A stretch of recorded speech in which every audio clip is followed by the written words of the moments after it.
We are good to go. Let's do it. Welcome to the Operation Game Night podcast. Happy Veterans Day to all of our veterans out there. By the time you listen to this or it's posted, it will probably be past Veterans Day, but it's never too late to go out and thank a veteran, which happens to coincide with the Marine birthday this year. So, to all of our Marines out there, happy birthday. And the big dog, the devil dog himself, he's got that dog in him. His bark matches his bite. Clay Gable, how you doing, Clay? I'm doing good. You can see in honor of Veterans Day, I'm wearing my salute to service Steelers hoodie here. Also celebrating the Steelers' victory yesterday, 7-2. So feeling good. And I also just got back from watching my oldest son in a Veterans Day program where he sang some beautiful songs about their love of the military. So I'm feeling good, and I'm feeling even better that I get to spend some time with you talking about board games now. Yes, I got my Red Tail shirt on in honor of Veterans Day. So happy Veterans Day. And from those of us here at Operation Game Night, thank you to all who are serving or have served previously. So we've got a great show for you today. We're going to talk about, uh, we're going to debrief our week. We're going to fall in on the mission objective, which is digital adaptations of board games. And then we are going to go over the fence and talk about what we've been doing outside of board gaming. So, are we ready to rock, Clay? Let's hit that debrief. Travis, what you played this week? Oh, you're frozen. Uh, I feel very unfrozen. Okay. That must be a Germany thing. I think you're okay now. Okay. But are we ready to rock? Are we ready to debrief our week? Yeah, I pitched it over to you to kick us off with what you've been Oh, playing. okay. Well, Yeah.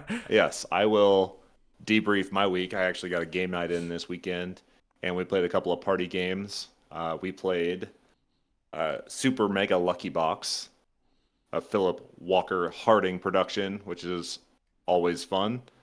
Um, so, Phil, if you're listening to this, shout out to Phil Walker Harding, We big know supporter of the podcast. yeah, we Uh, know you're our number one fan. yeah, so Super Mega Lucky Box, super easy to teach and learn. It's basically like strategic bingo. You're flipping a stack of 9 cards to then check boxes off on little individual cards that you have in front of you. When you complete rows and columns, you earn bonuses. And then at the end of the game, you score points for completing those cards, the moons that you earn, the stars that you earn as bonuses by completing rows and columns. You total them all up across 4 rounds, and then that's the game. Super fast and easy to learn, super easy to teach. Great appetizer game for the evening. Got the juices flowing a little bit. Yeah, that's one that we used to have in a steady rotation for our game nights. What's it play up to 6 people too? Yeah, I think it's 6. Yeah, no, that's a great one. Anybody that's even remotely familiar with bingo will probably pick it up pretty easily. Yeah, and the reason I chose these games specifically was because I was told beforehand, as in reference to our successful game night episode, I was told that there was going to be a 8-year-old, 7-year-old playing with us, and so I had to pick some games that could play down to the lowest common denominator. But I also brought my Switch over for the boys, and they got sidetracked. So So they we did didn't end up not. playing with any. Uh, No, kids did okay. not partake. But that's the good thing about Super Mega Lucky Box. It plays at 8 years old, and it plays at 99 years old. So Are, Super Mega Lucky Box was great. Then we played a round of That's Not a Hat, which I've heard talked about on many a podcast, but that is a super easy to teach game as well. You are just passing gifts around and you can kind of bluff people, or if you get lost, you just say what gift you're passing convincingly, and they can either accept the gift or they call your BS and say that's not a hat, that's not a egg, that's not a bike, that's whatever it is, and they flip it over. And if they're wrong, then they keep that as like a demerit. First person to get 3 of those guesses wrong loses, and everybody else is a big winner. So, were you guys any good um, at this? Because I this game cracks me up, and I mainly just bring it out just to laugh because yeah, it is like when you say what's happening, people are like, okay, yeah, whatever, that's easy. And immediately, like within 1 second of passing like the first card, I'm like, I have no idea where anything is anymore. So the copy that I have, I bought here at Essen last year. It was like €8.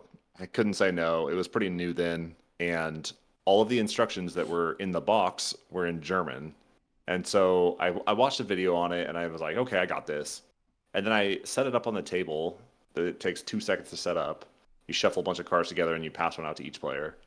And then I immediately forgot what I needed to do. So I think we might have been playing wrong because we each had like a bunch of gifts in front of us, like three, four different gifts, and then we were like picking which one to pass. So we made it harder on ourselves because you had to remember what was laid out in front of you in what order. And I know that you're supposed to like put them on top of each other and pass them around, but we definitely did not do that. Yeah, you're supposed to have two in front of you at any given time. And Yeah. then I think you always Well, passed the older gift that you had.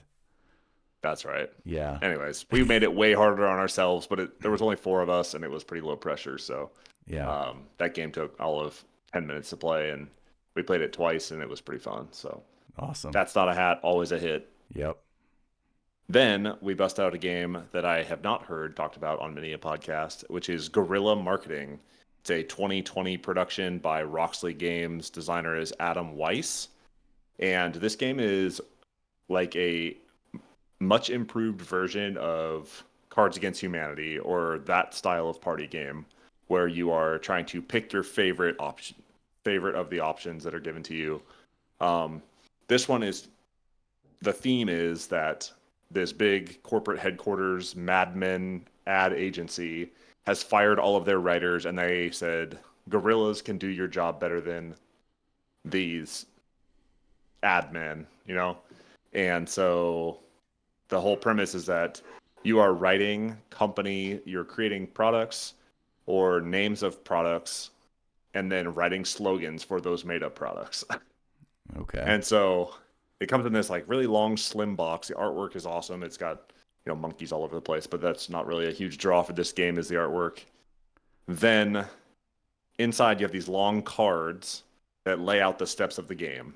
And so they have these overarching categories like products, companies, bands, organizations, charity. I don't know. They have a whole bunch of these overarching categories. Then down the list of those uh, overarching category is subcategories. So we played products specifically. And so what you do is you take these dice out of a bag. Every person takes a dice or a die, and they roll it in front of them, and it gives them a letter. That letter corresponds with a subcategory for the overarching category. So we did products.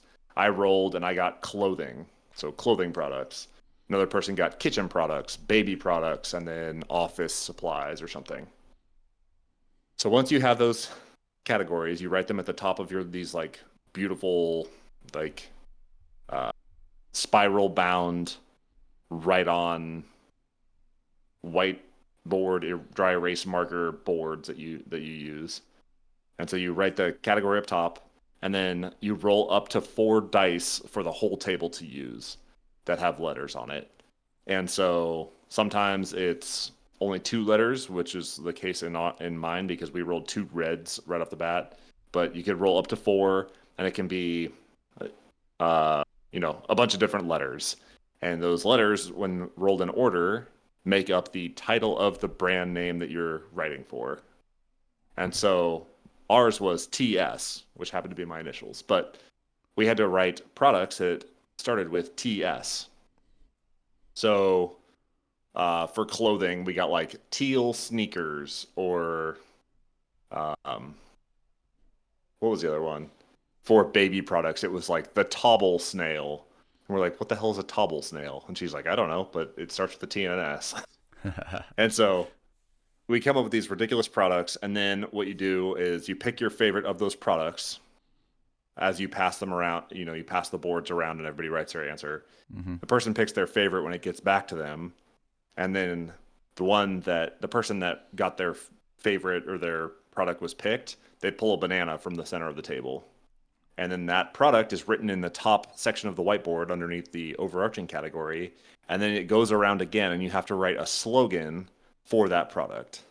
This is like where it like actually gets creative, is writing the slogan for the product. So teal sneakers won for clothing because people were like not really sure what to do with clothing. So it was like get real, be teal, or something silly like that. Or for the tobble snail, the one that I wrote was like tobble slower than ever before because I Okay. don't know what a tobble snail is.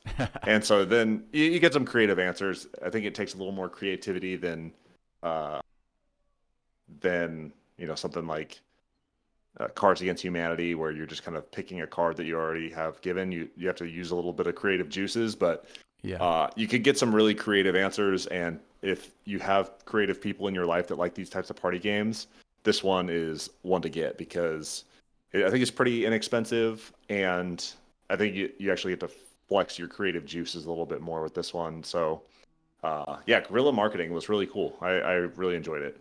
Yeah, it sounds like you definitely would need the right people to play that, because I know some people that if they get put on the spot to like come up with something creatively, myself included, I'm shutting down. I, Yeah, that kind of yeah. pressure just uh it makes me shrink into a small little man that has Yeah.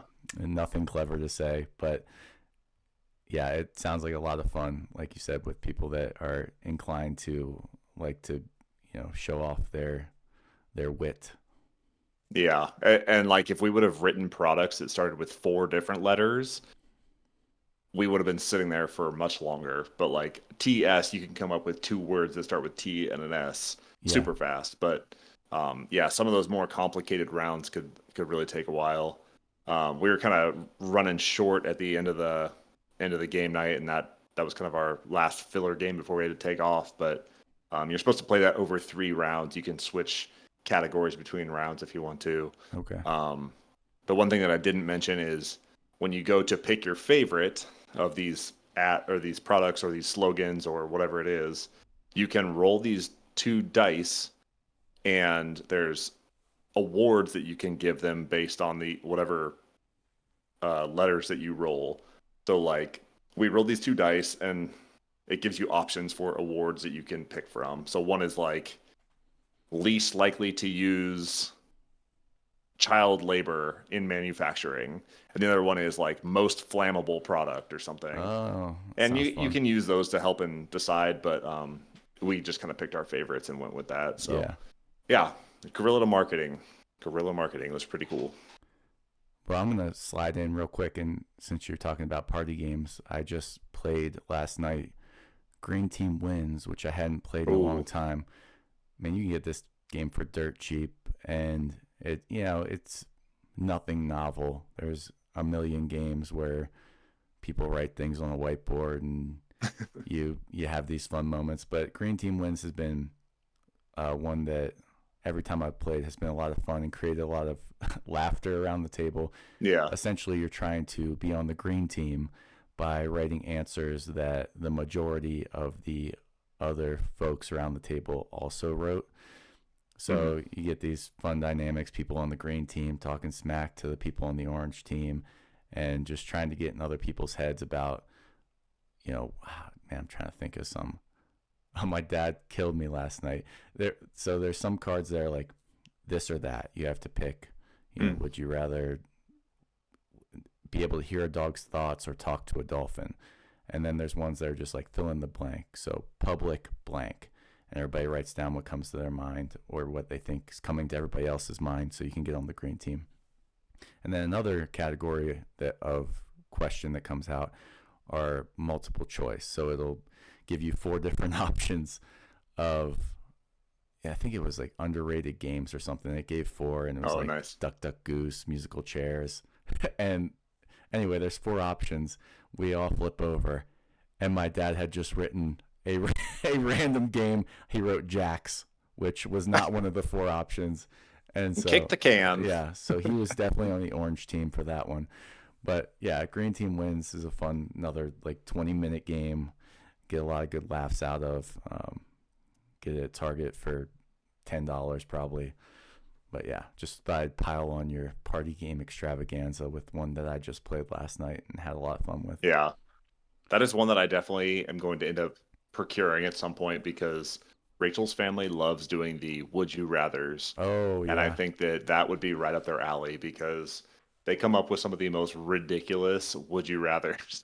Oh yeah. And that would be a hit with them. So yeah, green team wins is awesome, and I definitely want to get that someday.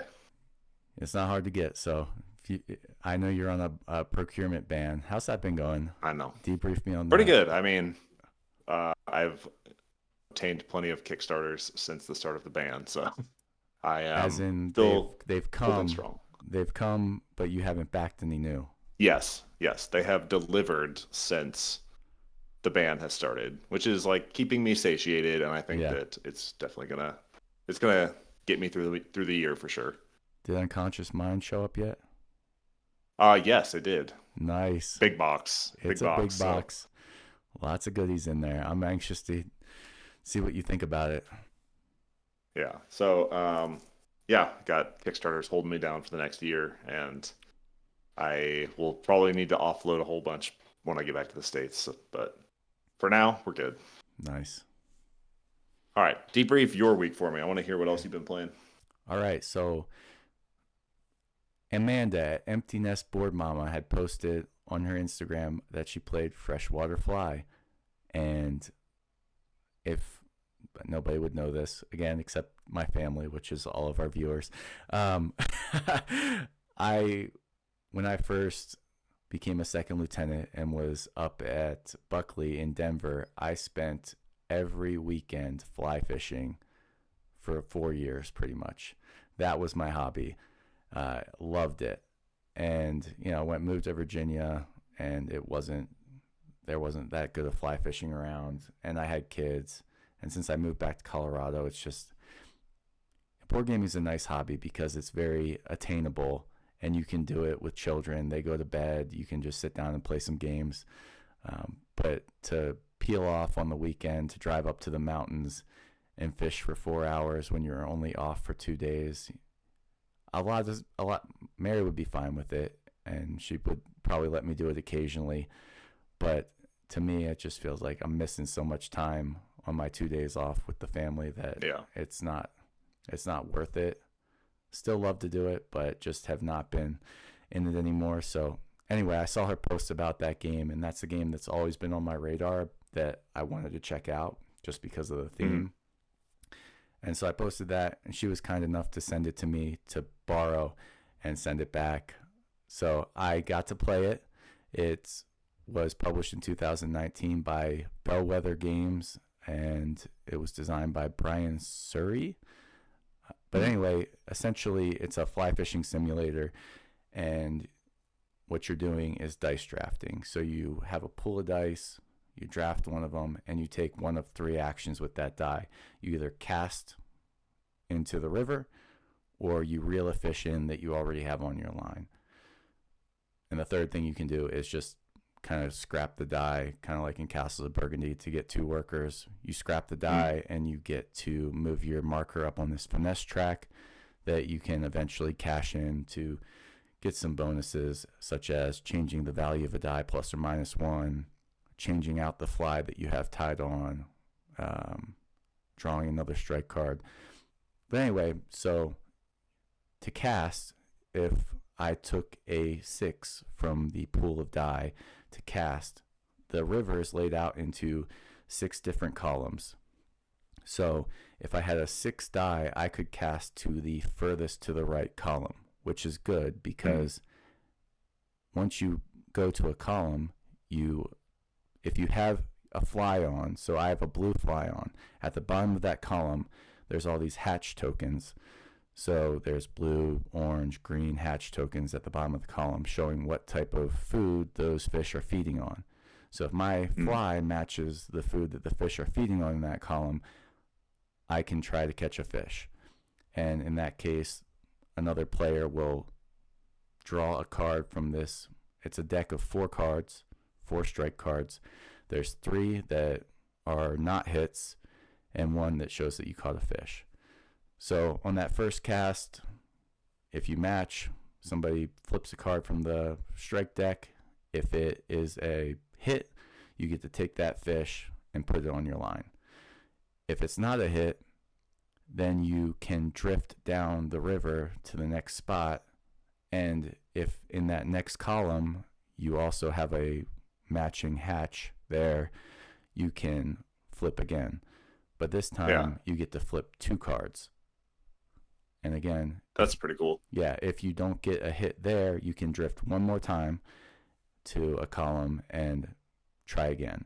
And in this one, you're guaranteed to get it. So again, I'm not to, I don't want to really get into my thoughts just yet, but like you can always catch a fish if you play it right. Because Okay. like if you cast to the right spot and you can see that in the next 2 columns you also have a fly on that matches the hatch tokens at the bottom, you're going to catch a fish. It's just a matter of which one. Okay. And so there's different values of fish. So the gold ones are better, gray ones are decent, and the green ones are, whatever. They're easier to catch. Once they get on your line, then the other action you can take is to reel them in. So again, you pick a die, and if you have a 6, once you catch the fish, you'll flip it over when it goes onto your line, and it has like a drag value on it that shows like how hard that fish is pulling on your line. So if you have a drag value of 2 and you use a 6 die to reel your fish, that 2 subtracts from the 6, so you can only reel your reel 4 spaces. So this reel is super cool. The components are awesome. So it's like actually a reel that, like this little wheel thing, and you put your hatch token in to like move it around this circle. So anyway, back to my example, if I had the 6, my drag was a 2, I could move that dial 4 spaces around the wheel. Oh, cool. Yeah. And whatever space you land on the wheel, you get that benefit. And if you get all the way back to the top of the wheel, your fish advances 1 stage closer to being caught. So a green fish starts already in the left column of your line. So if you make it one way around the wheel, you caught that fish. A gray one, you have to get around twice. A gold one, you have to get around 3 times. Dang. But that's essentially catching the fish. And yeah, so I told you all the different actions: cast, reel, or trading a die to get these finesse icons. So what I love about this game is the theme. I mean, I talked about it with Unconscious Mind, like being somebody who really appreciates board games, to see a theme so well integrated into a game was awesome, especially when that theme is something that is near and dear to my heart. Oh, yeah.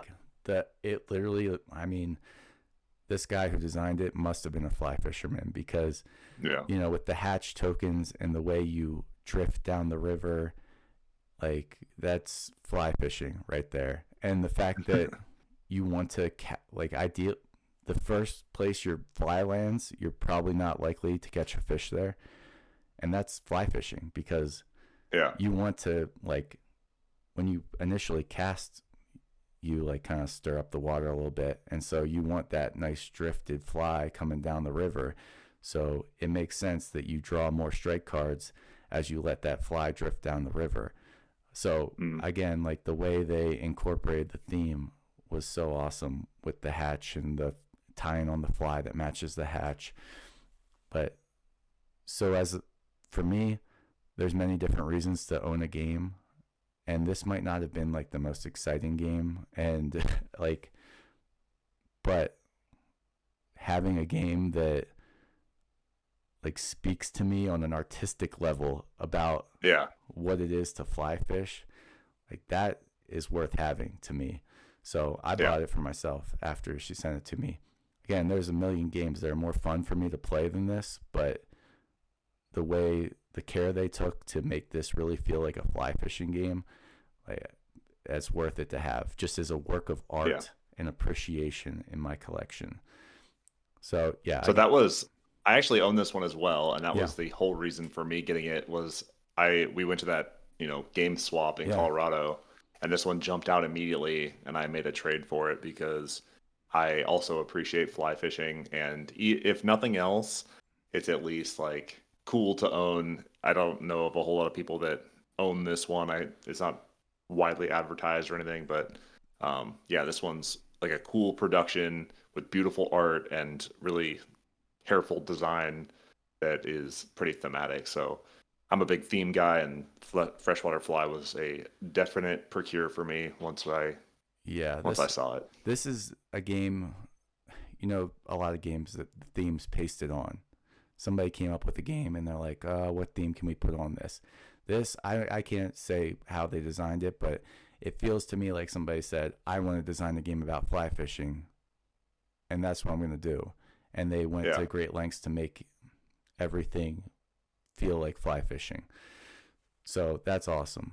But again, the gameplay, it like once you have a fish on your line, your only option then really is to reel it in again. hmm, And if and high numbers on the die are inherently better because you can cast further up the river and you can reel faster with the higher numbers. Um, it as a game, it almost feels like there's too little and too much going on at the same time. you know, because yeah, it's they tried to add a bunch of stuff to make it more interesting, like the finesse and being able to like move the finesse track and get these special actions, sure, you get these special cards if you end up catching a fish next to a rock that give you ongoing abilities, which is all fine. But to me, it just felt like a bunch of strapped on stuff because like the core of it is pretty straightforward and yeah, not even straightforward because straightforward isn't necessarily bad, but it just never felt like there was that much of an interesting choice on your turn. It's like if I didn't have a fish on my line, I was casting. Where am I mm, casting? I'm casting to a place that has a hatch token matching my fly, and ideally the columns below it have that. Um, so yeah, and there were ways to manipulate that with the finesse, but again, it that's not why I'm keeping it for the gameplay. I'm keeping it because I love the source material and I think they did an awesome job of designing a game around that source material. So, yeah, that's Freshwater Fly. Thanks again, Amanda, for giving me a chance to check that out. And now I have it in my collection. yes. She is a great friend of the show. Yes. My question: did you play this solo? No, I played it with Mary. Oh yeah. What did Mary think? Kind of similar. She's like, am I missing something? Are we allowed to have more fish on our line? I'm like, no. If you have a fish on your line, you have to reel it in. Like that's just the Yeah, way we're it not works. trolling. We don't Yeah, have trolling. We're yeah. not So trolling for fish. That's great. so yeah. I mean, Yeah, it works. I It's a definitely good want to game. get this. Yeah, I definitely want to get this one to the table because I know that a lot of people, especially in the comments on Board Game Geek, are like, "This is boring," Yeah, but fishing is boring like yeah, 90% of the time. It's just like relaxing to throw something out there, watch it drift down, yep, throw it out again. Even if you catch nothing, it's a good day. yeah. When I was reading the rule book and seeing like the different things about the theme in there, I was just like I was getting excited. I was like, wow, I can't believe they made a fly fishing game and took this much time to make sure it like actually felt like fly fishing. So Yeah. I wish that we would have gone fly fishing together in Colorado, but it's kind of hard when there's board games to be played. We I never know, got a getaway to go fly fishing. yeah. So to wrap up Freshwater Fly, if you like fly fishing, definitely recommend it because you'll appreciate it. If not, there's probably better games out there to Yeah. just have a good time with. But that's my debrief. Excellent. If you wanted Good me, weekend gaming all around. yeah. I know we're trying to tighten up the debrief, so I won't try and slide any more in. Okay. Well, then we will fall in on the mission objective, which is our favorite digital adaptations of physical board games. So, personally, I play a lot of video games and I play games on my phone and stuff. And sometimes board games just aren't able to get to the table, or you can't get a game night together, or whatever it is. Digital adaptations are a great way to fill that gap. we want to play some games, but don't have the people or the time to get it all out and set it all up and go through the whole rigmarole of a actual game night. So uh, we have games that are have been digitized or apps that have been digitized to play these games on the go or at home by yourself. And we want to talk about some of our favorite digital adaptations. So, Clay, how do you approach digital gaming? So I don't like it as a rule of thumb. I am pretty anti-digital games. They are more of a means to an end. If there was nobody on the other end, like, and I was just playing one by myself, I probably wouldn't. But I Yeah, do love the ability that digital games gives us to be able to connect, even when we're far apart, and even when we don't have time to sit down for a synchronous game, that you can still pull up your app, take a turn, and still feel remotely connected to somebody. Because again, it's always about the people for me.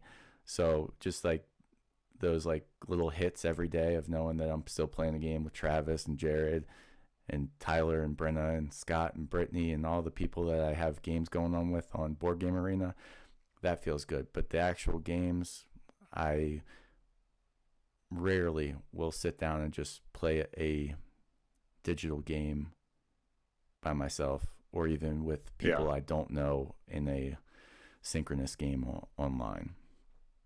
yeah. That's great. So I'm not a star Um, student for digital board gaming. I'm just not good at it. All right. Like yeah, I that's fair. I lose, especially asynchronously. I easily lose the plot on what I was trying to do.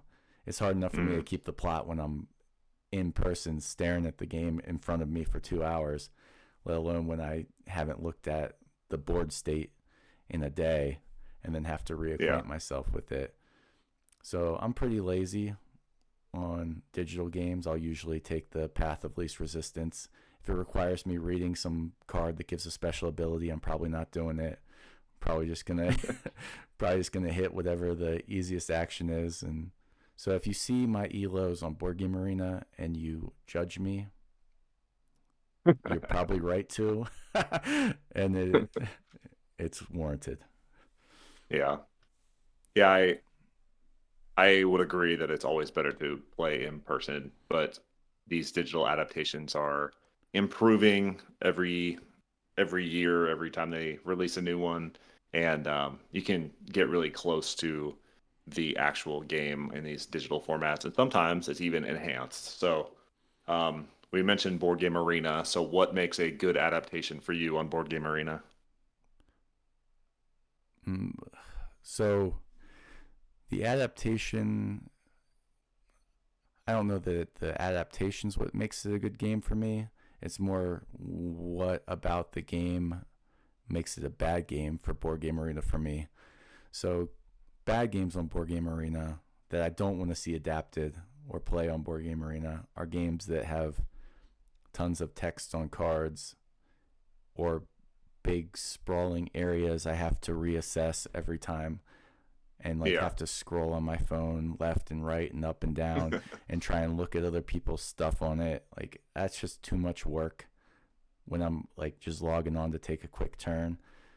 So I like a game that has clean iconography, clean actions, maybe one board and my own stuff because again, I'm just not gonna when I'm taking a Board Game Arena turn, I'm usually just like going to the bathroom or doing something quick, and I just want to log on, get a quick lay of the land, pick an action, and go. If I'm having yeah. like I played Terraforming Mars on there, and I almost lost my mind because you get like these hands of cards, and Oh yeah, you're looking hate at that. each card, trying to read what it does. Then you're trying to look over, okay, what's going on the map, what my opponents have going on, and that's just too much. So the simpler the game on Board Game Arena, the better for me. What about Yeah, you? that's great. Yeah, I think, especially for me, I find it so tedious to set up large games that have a million pieces, or they're games that are just like prohibitive cost wise. Like I'm not going to go out and drop, $200 on Gloomhaven, but there's a Gloomhaven digital game that is actually pretty awesome and has little miniature figs that you can move around this 3D board. So stuff like that is like right up my alley. But yeah, so anything that is going to be too expensive to buy, or things like uh, what was I say? Oh, Feast for Odin. Stuff that are like these huge boxes or have a million pieces, or ones that like I'm just interested enough in where I want to play them but not buy them. So stuff like that is great for digital adaptations. Yeah, awesome. Is there any? Do you want to get into like specific games that were? Yeah, let's talk some specific games. What is a specific game that you very much enjoy the digital adaptation of? So we've talked about it a million times already, but Root on the Root app. It's on Switch, it's on iPads, it's on phones, it's on anything you want to play it on. It's on Steam. I'm going to talk about some other Steam games later on. The Root digital app or the digital game by Direwolf is awesome. So Direwolf Digital has like this launcher that has a whole bunch of different games in it. I'm not sure why you need the launcher, but on phones it has Root, it's got Clank, it's got Dune Imperium, it's got Yellow and Yangtze, it's got Sagrada, whole bunch of different games all in this launcher. Um, but you can buy those games individually. The reason I love the Root digital game is you can play it solo and you can play against factions that would actually behave the way that people would play them. It's pretty realistic. They have all the factions up through Underworld right now, and they can just continue to add them. They're a little slow on the ad for some of their more recent expansions, but um, for the cost of the game, you're getting a great value. The cool thing about this one too is that maybe you're new to Root. They have some great training modules that you can run through digitally. And then they even have challenge modes. So there's like specific criteria you want to win or that you need to win these different matches. And they'll set you up at a disadvantage or they'll set you up with an advantage. And then you're playing against a harder difficulty or whatever it is. They have these really cool challenges that you can do. And if you buy the expansions, you could spend hours and hours and hours playing the digital Root game. So Root digital is probably my tippy top. Yeah, Root Digital's awesome. The animations are great. The and I've heard I didn't haven't done it, but I heard the like learning to play Root via the app is the way to go. Apparently, Yeah, it walks. Yeah. they have faction specific trainings. So they'll say Wow. like they'll walk you through if you are playing Lizard Cult for the first time, here's all the things that they can do. Try this out. And then once they feel like you got the training wheels on, then they just let you go. And they're like, here, win this match as the Lizard Cult that we've gotten you a couple of turns in. So stuff like that is awesome. Yeah. And shout out, I think the next time we do a Twitch stream, we're gonna do a Root play on that. So it's gonna be fire. Yeah. Travis will be the Corvid conspiracy. uh, yeah. So that's probably one of my favorites. Do you have a favorite that you like to go to on Board Game Arena or? Yeah, so I was just looking at the games I play often on Board Game Arena, and I know we've said it many a times, but Castles of Burgundy on Board Game Arena is just so smooth, and again, it's what I want from a digital adaptation. I have two dice. I click one, it lights up all the things I can do with it, and it's either take one from the board or put one on my board. And yeah, super easy to play on Board Game Arena and takes away all the muddle of trying to set up the market tiles every time and Oh, set out all the goods. Yeah, and all the scoring that comes with it. So I love playing Castle Burgundy on Board Game Arena. I play it constantly, yeah. and it's one where I guess tactical games are the ones I like to play on there, where I don't have to remember some long term strategy. Like It Yeah. probably would be better if I had some long term strategy, but there's no real sense when in the level I play Castle of Burgundy. To me, the fun of it is see what numbers I rolled, see how best I can use them. So I Yeah. don't have to remember anything. I just open up my app, I see what numbers I have. I'm like, okay, can I fill this section now with that 4? Okay. Oh, great. I can grab that castle tile up there with this one. Boom, boom, done. End turn. Yeah. So yeah, again, Yeah, that just maximizing turns every time instead of like having to watch what other players are doing and yeah, like positioning yourself. Like, yeah. yeah, you can kind of get by in Castles of Burgundy without having to sit there and watch what everybody else is doing. The good players, I'm sure, will peruse the other Yes. players' boards Yeah. and see what they're after. I have no interest. I am solely trying to fill up my own board, get some nice pastures filled with sheep, score a bunch of points, and Yeah. heck, if I win, that's great. If not, I had a good time. My next one that I want to mention is the Spirit Island game. Spirit Island is one that when you play it specifically solo is a great solo game. It's like one of the highest rated solo games ever.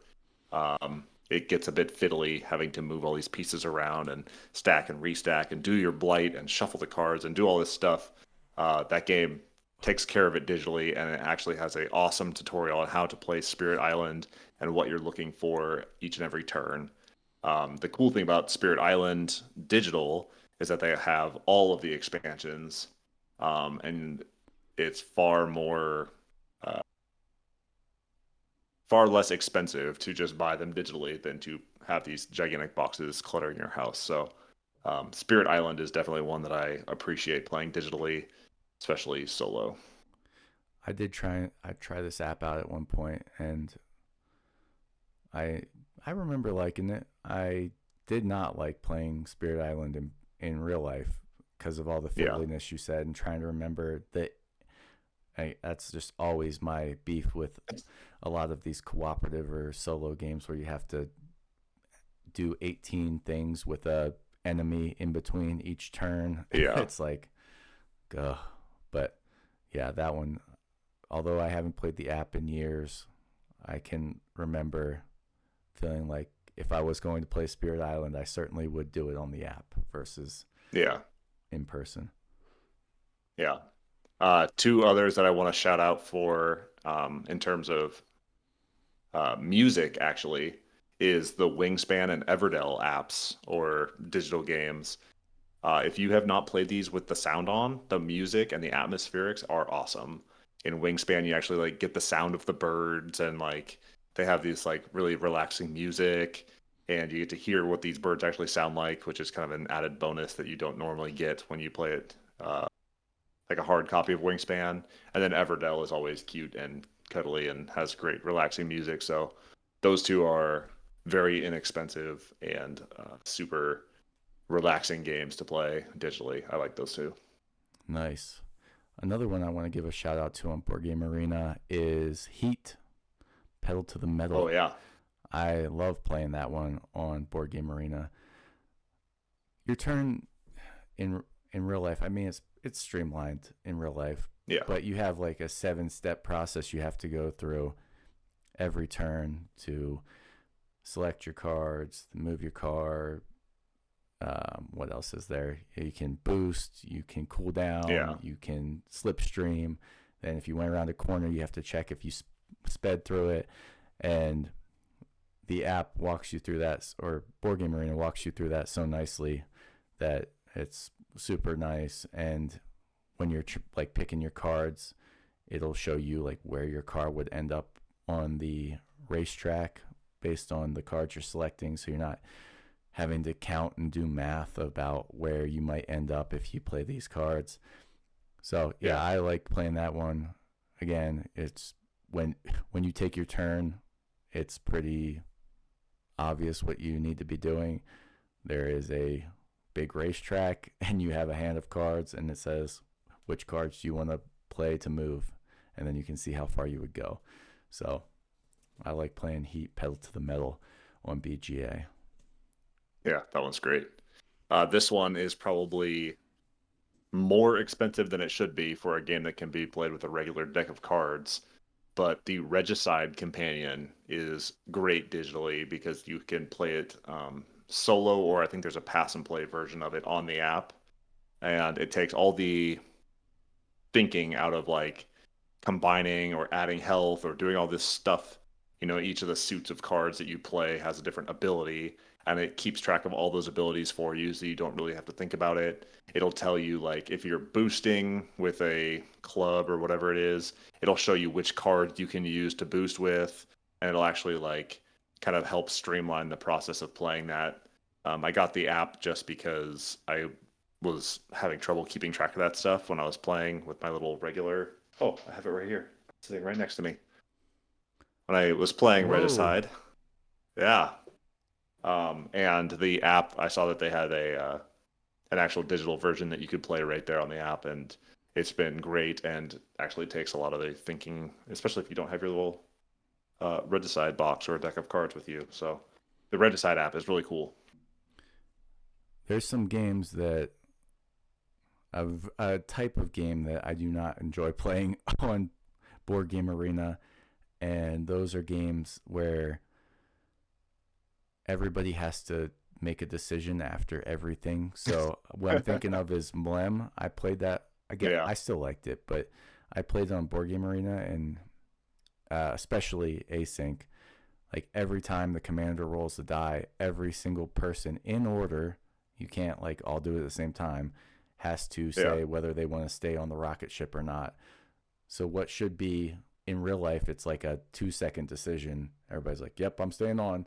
You have to wait till yeah, okay, Mary's on the clock now. She has to decide whether she wants to stay on the rocket, and then okay, Tyler's on the clock now. He has to decide, and it just yeah, drags the game out over days. That and there's plenty of games like that where maybe you're card drafting at the beginning, and it's just like okay, now I selected a card. Okay, now I have to wait for everybody else to select a card. So yeah. games like that where you're doing those actions that are kind of happening in sequence and everybody has to make these little decisions all together in a row, it just drags those games on. Yeah. That maybe we should play that one not asynchronously, live. We should play that one live. Yeah, no, that'd We be should fun. stream that sometime. That'd Yes. be great. Um I don't want to drag this out too much because we could just go through and name every digital game there is out there, but a couple that I want to shout out. The best writing that I've ever seen in a digital board game app is Through the Ages. I've heard a lot of other people talk about this one, but this game condenses a like 3, 4 hour game to an hour, maybe an hour and a half. And the tutorial for this super complex system of Through the Ages is well written. The character that you play as is like actually the designer of the game that is like walking you through. He is like one of the characters in the game. Is that Vlado And Chvátil? yes, Okay, yeah. yeah, I feel like his that. rule he's funny, I think his like I've read he did Dungeon Pets, and Oh yeah, that rule book was hilarious. Like I think yeah, this guy's just got a sense of humor. yeah. Or But maybe that it's that app is CG. I great. don't know. Yeah, maybe it is, but that app actually has some great writing, and it teaches you these like really complex systems in a like narrative-driven format that is really easy to understand and pick up right off the bat. So, Through the Ages is one that I wanted to shout out. Um, then just a couple more. You, if you like Gloomhaven, but you don't want to buy this gigantic box that takes up half of your shelf, the Gloomhaven app, and it's available on Steam. I don't know if that's like an app per se, but I know that there's like a digital version of Gloomhaven that's really good. And then you can buy the Jaws of the Lion expansion right out of there if you so choose. And then if you want something in the line of a board game or a tabletop RPG, Tainted Grail actually has a couple of games. If you don't want a giant box sit on your shelf, and the Tainted Grail games are more like they're more like actual video games than tabletop games, but still in the same vein and same world as Tainted Grail if you like that type of stuff. Yeah, I've not experienced any of this, so I'm glad you are well versed in the digital I'm a BGA guy, as you can tell, and I have not. I have tinkered with other apps. Probably Root was the one I did most, but for whatever reason, my phone fails to notify me when it's my turn on Oh yeah. Root. So I've floundered in those games when when I've played those. Uh, Yeah. but yeah, I have one last piece of commentary about digital board gaming, specifically Board Game Arena. I'm sure I'm not alone, but trying to learn a new game on Board Game Arena is next to impossible for me. I just cannot get. It's terrible. Yeah, I mean, I'll read the how to play. I'll even do the tutorial, and then I just need the in person of it to really grasp what's going on. So if you've gone on to Board Game Arena and don't like a game that you've only played there, it may be worth trying it in person, because Board Game Arena is great for me to play games I already know, but the Yeah. ones I've tried to learn on there, I always walk away with a bad taste in my mouth, and I try to not attribute that to the actual game and just the fact that it's a bit awkward trying to learn something that's meant to be experienced physically via a digital platform. Yeah. Yeah, it's worth mentioning, like there's Tabletop Simulator out there that has just about every board game built into it, either through mods or through fan made, you know, plugins and stuff. But that game has zero tutorial. You basically have to like set it up yourself digitally and then play through with no instructions. So, Tabletop Simulator is great if you have a crew that likes to play a specific game, but maybe not want to just jump in and play a game blind, because there is little to no hand holding when you play anything on Tabletop Simulator. So, Travis, you've actually, I mean, you've come a long way in some games that you've only played online. I mean, Lost Ruins of that's very Arnak, true. you had no idea what was going on, and somehow you have now risen to a respectable level of play in that game. I Only, still get stomped by Jared every yeah. time, but I mean, that guy's he's got to be ranked soon in Lost Ruins of Arnak. yeah, He's always on there just cleaning up house. But yes, he is. But yeah, like there's lots of games that we play on there repeatedly that I don't actually own. Like, for a while I didn't have Heat, Pedal to the Metal. We played that a bunch of times, and I finally got the hang of it.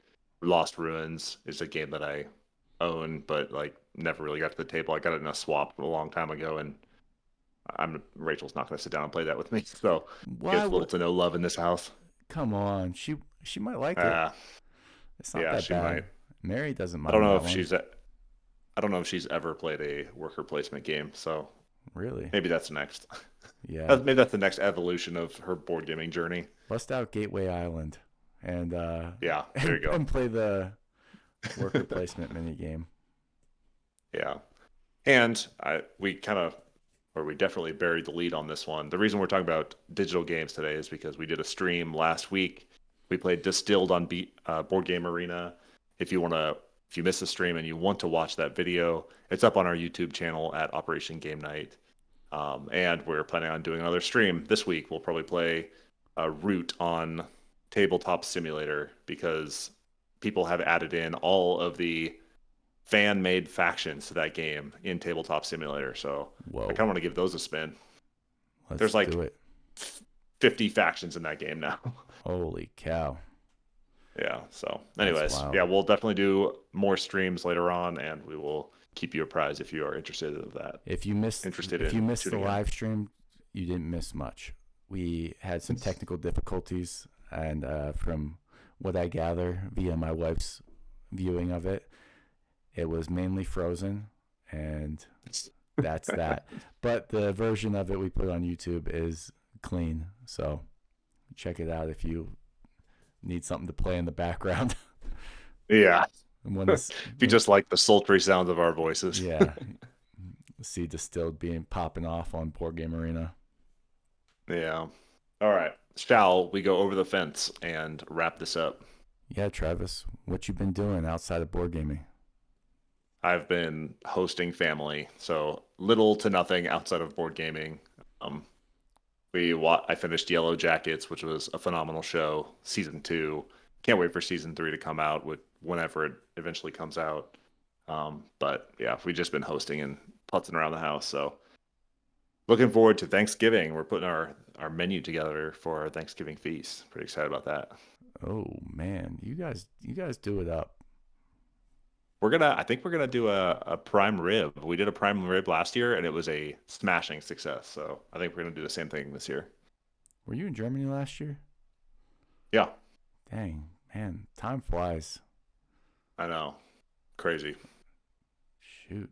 Well, I can't think of what really I've been doing. I've been I'm in the final stages of out processing. So I've got like 15 days left in my current unit, and then I start my internship that I'll be doing for the next 5 months before my separation from the military. So yeah, it's getting real and getting through a bunch of examinations, finance briefings, all the things they're trying to make sure I'm set up for life on the outside. Hopefully, my career as a podcaster really takes off because I'm not seeing much other opportunities out there for me.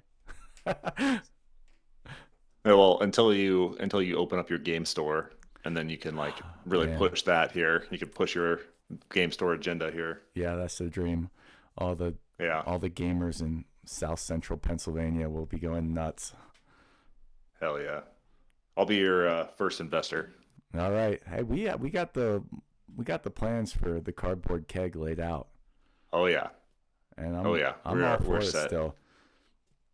Me too. Once you Yeah. decide you are done playing military hero, you can come and do something that really matters That's right. and open up a Do freaking something to really give back to this country. yeah, open up a beer and board game store.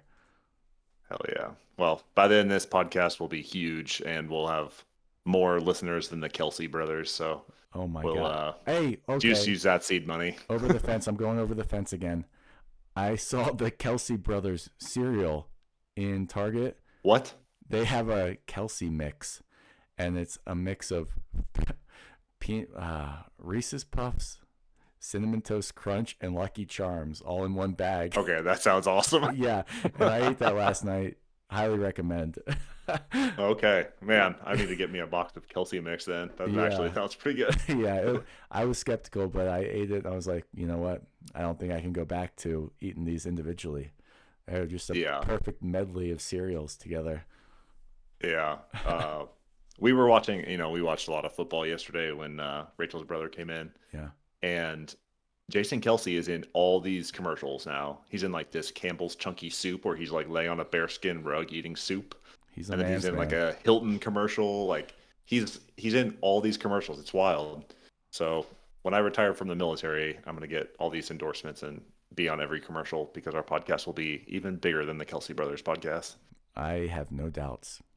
That's Although our listen numbers seem to be progressively going down. We're trending in the wrong okay. direction. That's all right. Just gotta keep grinding. Just gotta Yep. keep grinding. Malcolm Gladwell. So Is he the one that wrote Tipping Point? Or was that somebody yes, else? yeah. We're Well, I t- talked about Stephen Pressfield the other week when he just talks about like just continue creating. Like, don't let the inertia drag you down. You just got to keep creating, and then eventually hit one that actually works, and then it takes off from there. yeah. So if there's anything you guys want to see out there to our esteemed listeners, we're open to suggestions. We'll Twitch it, we'll YouTube it, we'll Instagram it, we'll do whatever because we want to bring the joy of board games to as many people as possible. That's a fact. That's a great plug. Yeah. Yeah. So hit us up on Instagram, write us a comment on YouTube, whatever you want to see or hear. Let us know, and we will make it happen for you. That's right. That's right. All right. Thank you for listening. I have been Travis. He has been Clay. And we'll talk to you next week. and we'll talk to you next week. All right, let's stop that. Let's stop that.